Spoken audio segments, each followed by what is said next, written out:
1967 കോൺഗ്രസ്സിന് വെറും 9 MLA മാത്രമുള്ള സമയത്ത് അന്ന് പാർലമെൻ്ററി പാർട്ടിയിൽ ലീഡറായിട്ടുള്ള ആൾ, ഏറ്റവും സീനിയറായിട്ടുള്ള ആൾ അലക്സാണ്ടർ പറമ്പിത്തറയായിരുന്നു. അദ്ദേഹത്തേക്ക് ഇപ്പോൾ ആളുകൾ മറന്നുപോയി. ഓക്കെ. പറമ്പിത്തറ മാഷ് അദ്ദേഹത്തിന് പാർലമെൻ്ററി പാർട്ടി ലീഡറാവാൻ താല്പര്യമില്ല എന്ന് പറഞ്ഞതുകൊണ്ടാണ് കെ കരുണാകരൻ ആ സ്ഥാനത്തേക്ക് വന്നത്.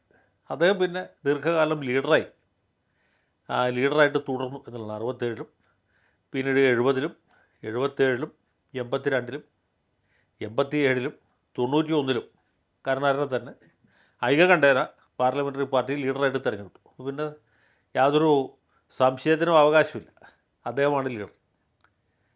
95-ൽ അദ്ദേഹത്തെ നേതൃസ്ഥാനത്ത് നിന്നും മാറ്റും. അതിനാണ് കോൺഗ്രസ്സിലെ വിഖ്യാതമായ നേതൃത്വം മാറ്റ വിവാദം.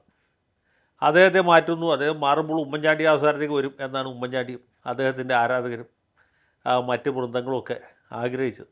പക്ഷേ അവന് പ്രതീക്ഷിച്ചത് പക്ഷേ ആ സ്ഥാനത്തേക്ക് വന്ന ആൻ്റണിയായിരുന്നു. ആൻ്റണിയെ കൃത്യസമയത്ത് കേന്ദ്രത്തിലെ ജോലി രാജിവെച്ച് ഒരു വിമാനം പിടിച്ച് തിരുവനന്തപുരത്ത് വന്ന് ഇറങ്ങുകയും കരുണാകരനെ മാറ്റിയ വേക്കൻസിയിൽ അദ്ദേഹം പാർലമെൻ്ററി പാർട്ടി ലീഡറാവുകയും.